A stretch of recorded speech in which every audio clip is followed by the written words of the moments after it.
ಪ್ರೀತಿಯ ವೀಕ್ಷಕರೇ, nature life DK YouTube ಚಾನೆಲ್ಗೆ ಸ್ವಾಗತ.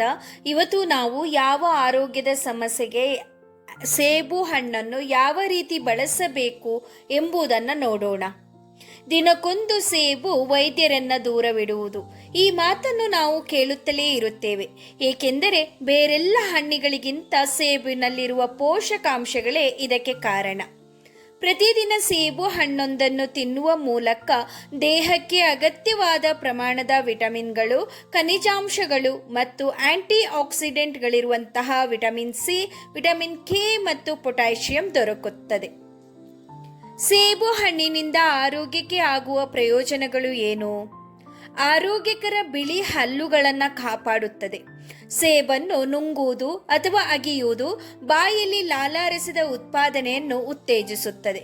ಇದು ಬ್ಯಾಕ್ಟೀರಿಯಾದ ಬೆಳವಣಿಗೆಗೆ ಮತ್ತು ಹಲ್ಲಿನ ಹಾನಿಯನ್ನು ತಡೆಯುತ್ತದೆ. ಮಧುಮೇಹವನ್ನು ಅಭಿವೃದ್ಧಿಪಡಿಸುವ ಸಾಧ್ಯತೆಯನ್ನು ಕಡಿಮೆ ಮಾಡುತ್ತದೆ. ಸೇಬುಗಳು ಕರಗುವ ಫೈಬರ್ನಲ್ಲಿ ಸಮೃದ್ಧವಾಗಿವೆ. ಇದು ಸ್ಥಿರವಾದ ರಕ್ತದಲ್ಲಿನ ಸಕ್ಕರೆ ಮಟ್ಟವನ್ನು ಕಾಪಾಡಿಕೊಳ್ಳಲು ಪ್ರಮುಖವಾಗಿದೆ. ದಿನಕ್ಕೆ ಕನಿಷ್ಠ 1 ಸೇಬುವನ್ನು ಸೇವಿಸುವ ವ್ಯಕ್ತಿಗಳಿಗೆ ಟೈಪ್ 2 ಮಧುಮೇಹದ ಅಪಾಯವನ್ನು 28% ಕಡಿಮೆಯಾಗಿದೆ ಎಂದು ಅಧ್ಯಯನವು ಕಂಡುಕೊಂಡಿದೆ. ಈ ಟಿಪ್ಸ್ ನಿಮಗೆ ಇಷ್ಟ ಆದರೆ ಪ್ಲೀಸ್ ಫ್ರೆಂಡ್ಸ್ ವಿಡಿಯೋಗೊಂದು ಲೈಕ್ ಮಾಡಿ, ಫ್ರೆಂಡ್ಸ್ ಫ್ಯಾಮಿಲಿ ಜೊತೆ ಶೇರ್ ಮಾಡಿ. ಸಬ್ಸ್ಕ್ರೈಬ್ ಆಗದೆ ನೋಡ್ತಾ ಇರೋರು ಪ್ಲೀಸ್ ಒಂದು ಸಬ್ಸ್ಕ್ರೈಬ್ ಮಾಡಿ. ಹೃದಯದ ಆರೋಗ್ಯವನ್ನು ಕಾಪಾಡುತ್ತದೆ. ಹೇಗೆಂದರೆ ಸೇಬಿನ ಚರ್ಮದಲ್ಲಿ ಕಂಡುಬರುವ 2 ಫಿನಾಲಿಕ್ ರಾಸಾಯನಿಕಗಳು ಅಪಧಮನಿ ಗೋಡೆಗಳ ಮೇಲೆ ಕೊಲೆಸ್ಟ್ರಾಲ್ ಸಂಗ್ರಹವನ್ನು ತಡೆಗಟ್ಟುವ ಮೂಲಕ ಸಾಮಾನ್ಯ ರಕ್ತದ ಹರಿವನ್ನು ಕಾಪಾಡಿಕೊಳ್ಳಲು ಸಹಾಯ ಮಾಡುತ್ತದೆ. ಪಿತ್ತಗಲ್ಲುಗಳ ಬೆಳವಣಿಗೆಯನ್ನು ತಡೆಯುತ್ತದೆ.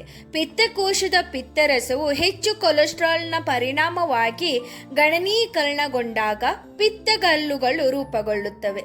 ಪಿತ್ತಗಲ್ಲು ತಡೆಗಟ್ಟಲು, ನಿಮ್ಮ ತೂಕ ಮತ್ತು ಕೊಲೆಸ್ಟ್ರಾಲ್ ಮಟ್ಟವನ್ನು ನಿಯಂತ್ರಿಸಲು ಸಹಾಯ ಮಾಡಲು ಸೇಬುಗಳನ್ನು ಒಳಗೊಂಡಿರುವ ಹೆಚ್ಚಿನ ಫೈಬರ್ ಆಹಾರವನ್ನು ವೈದ್ಯರು ಸಲಹೆ ನೀಡುತ್ತಾರೆ. ಹೆಚ್ಚಿನ ಫೈಬರ್ ಅಂಶದಿಂದಾಗಿ ಪಿತ್ತಗಲ್ಲುಗಳನ್ನು ತಪ್ಪಿಸಲು ಸೇಬುಗಳು ಅತ್ಯುತ್ತಮ ಆಯ್ಕೆಗಳಾಗಿವೆ. ಅತಿಸಾರ ಮತ್ತು ಮಲಬದ್ಧತೆಗೆ ಚಿಕಿತ್ಸೆ ನೀಡುತ್ತದೆ. ಹೆಚ್ಚಿನ ಫೈಬರ್ ಅಂಶದಿಂದಾಗಿ ಸೇಬುಗಳು ಮಲಬದ್ಧತೆ ಮತ್ತು ಅತಿಸಾರ ಎರಡನ್ನೂ ನಿವಾರಿಸಲು ಸಹಾಯ ಮಾಡುತ್ತದೆ. ಸೇಬಿನಲ್ಲಿರುವ ಪೆಕ್ಟಿನ್ ಫೈಬರ್ ಮತ್ತು ಕೊಲಾನ್ನಿಂದ ನೀರನ್ನು ಹೊರತೆಗೆಯಬಹುದು ಅಥವಾ ವಿಷಯಗಳನ್ನು ಚಲಿಸದಂತೆ ಮಾಡುತ್ತದೆ, ಅಥವಾ ಕರುಳನ್ನು ನಿಧಾನಗೊಳಿಸಲು ಮಲದಿಂದ ಹೆಚ್ಚುವರಿ ನೀರನ್ನು ಸಹ ಹೀರಿಕೊಳ್ಳುತ್ತದೆ. ಕರುಳಿನ ಸಮಸ್ಯೆಗೂ ಸಹಾಯ ಮಾಡುತ್ತದೆ. ಮಲಬದ್ಧತೆ, ಉಬ್ಬುವುದು, ಹೊಟ್ಟೆ ನೋವು, ಅತಿಸಾರವು ಕೆರಳಿಸುವ ಕರುಳಿನ ಸಹ ಲಕ್ಷಣಗಳಾಗಿವೆ. ಹೆಚ್ಚಿನ ಫೈಬರ್ ಅಂಶದಿಂದಾಗಿ ರೋಗ ಲಕ್ಷಣಗಳಿಗೆ ಚಿಕಿತ್ಸೆ ನೀಡಲು ಆಪಲ್ ಉತ್ತಮ ಆಯ್ಕೆಯಾಗಿದೆ. ತೂಕ ಕಡಿಮೆ ಮಾಡಿಕೊಳ್ಳಲು ಸಹಕಾರಿ. ಆಪಲ್ ತುಂಬುವಿಕೆಯು ಹೆಚ್ಚಿನ ನೀರು ಮತ್ತು ಫೈಬರ್ ಅಂಶದಿಂದ ಪ್ರಯೋಜನ ಪಡೆಯುತ್ತದೆ. ಸೇಬುಗಳ ಹೆಚ್ಚಿನ ಅತ್ಯಧಿಕ ಮೌಲ್ಯವು ಜನರು ಕಡಿಮೆ ಕ್ಯಾಲೋರಿಗಳನ್ನು ಸೇವಿಸಲು ಮತ್ತು ಅವರ ಹೊಟ್ಟೆಯನ್ನು ತುಂಬಲು ಸಹಾಯ ಮಾಡುತ್ತದೆ. ಇದು ಕ್ಯಾಲೋರಿ ಕೊರತೆಯನ್ನು ಕಡಿಮೆ ಕಾಪಾಡಿಕೊಳ್ಳಲು ಸಹಾಯ ಮಾಡುತ್ತದೆ ಮತ್ತು ಅಂತಿಮವಾಗಿ ತೂಕವನ್ನು ಕಳೆದುಕೊಳ್ಳುತ್ತದೆ.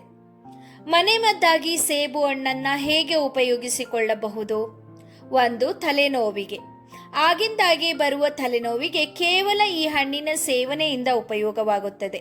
ಈ ಹಣ್ಣಿಗೆ ಉಪ್ಪು ಸವರಿ ಸಿಪ್ಪೆ ಸಹಿತ ತಿನ್ನುವುದರಿಂದ ತಲೆನೋವು ಕಡಿಮೆಯಾಗುತ್ತದೆ. ಜೊತೆಗೆ ಜೊಲ್ಲು ರಸದ ಪೂರೈಕೆಯಿಂದ ಕರುಳಿಗೆ ಸಂಬಂಧಪಟ್ಟಂತಹ ಸಮಸ್ಯೆಗಳು ಬರುವುದಿಲ್ಲ. 2. ಕಫ ಕಟ್ಟುವಿಕೆ.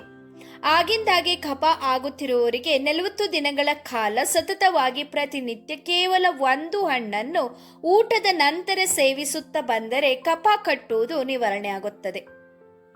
3. ಅತಿಸಾರ ಬೇದಿ. ಮಕ್ಕಳಿಗೆ ಬೇದಿಯಾಗುತ್ತಿದ್ದರೆ ಸೇಬನ್ನು ತುರಿದು ಅದನ್ನು ಹಾಲಿನೊಡನೆ ಬೆರೆಸಿ ತಿನ್ನಿಸಬಹುದು. ಹಾಲು ಕುಡಿಯುವ ಮಕ್ಕಳಿದ್ದರೆ ತುರಿದ ಸೇಬನ್ನು ಹಿಂಡಿ ರಸ ತೆಗೆದು ಅದು ಹಾಲಿನೊಡನೆ ಮಿಶ್ರ ಮಾಡಿ ಕುಡಿಸಬಹುದು. ಸೇಬಿನ ಹಣ್ಣನ್ನು ಬೇಯಿಸಿ ಶೋಧಿಸಿ ಈ ನೀರನ್ನು ಕುಡಿಸುವುದರಿಂದಲೂ ಬೇದಿಯನ್ನು ತಡೆಗಟ್ಟಬಹುದು. 4. ಹೊಟ್ಟೆ ಹುಣ್ಣಿಗೆ. ಪ್ರತಿದಿನ ಸೇಬು ಹಣ್ಣನ್ನು ಸೇವಿಸುತ್ತಾ ಬಂದರೆ ಹೊಟ್ಟೆ ಹುಣ್ಣು ಕಡಿಮೆಯಾಗುತ್ತದೆ. 5. ನರ ದೌರ್ಬಲ್ಯ. ಸೇಬು ಹಣ್ಣಿನ ಹೋಳುಗಳನ್ನು ಜೇನುತುಪ್ಪದಲ್ಲಿ ಮುಳುಗಿಸಿ ಅದಕ್ಕೆ ಪನ್ನೀರ್ ಗುಲಾಬಿ ಹೂವಿನ ದಳಗಳನ್ನು ಹಾಕಿ 1 ಅಥವಾ 2 ದಿನ ಬಿಸಿಲಿನಲ್ಲಿಟ್ಟು ತೆಗೆದಿಡಿ. ಇದನ್ನು ಕೆಲವು ದಿನಗಳು ಉಪಯೋಗಿಸುವುದು ಬೇಡ. ನಂತರ ಪ್ರತಿನಿತ್ಯ 5-6 ಹೋಳುಗಳನ್ನು ಸೇವಿಸುತ್ತಾ ಬಂದರೆ ನರ ದೌರ್ಬಲ್ಯಕ್ಕೆ ಸಂಬಂಧಪಟ್ಟಂತಹ ಸಮಸ್ಯೆಗಳು ಕಡಿಮೆ ಆಗುತ್ತವೆ. ಜೊತೆಗೆ ಶರೀರದಲ್ಲಿ ನವಚೈತನ್ಯ ಉಂಟಾಗುತ್ತದೆ. 6. ಮಲಮೂತ್ರ ವಿಸರ್ಜನೆಗೆ. ಸೇಬನ್ನು ಆಗಾಗ ಸೇವಿಸುವ ಅಭ್ಯಾಸವಿಟ್ಟುಕೊಂಡರೆ ಮಲಮೂತ್ರ ವಿಸರ್ಜನೆ ಕಾಲಕ್ಕೆ ಸರಿಯಾಗಿ ಆಗುತ್ತದೆ. 7. ಸೌಂದರ್ಯವರ್ಧಕ್ಕೆ.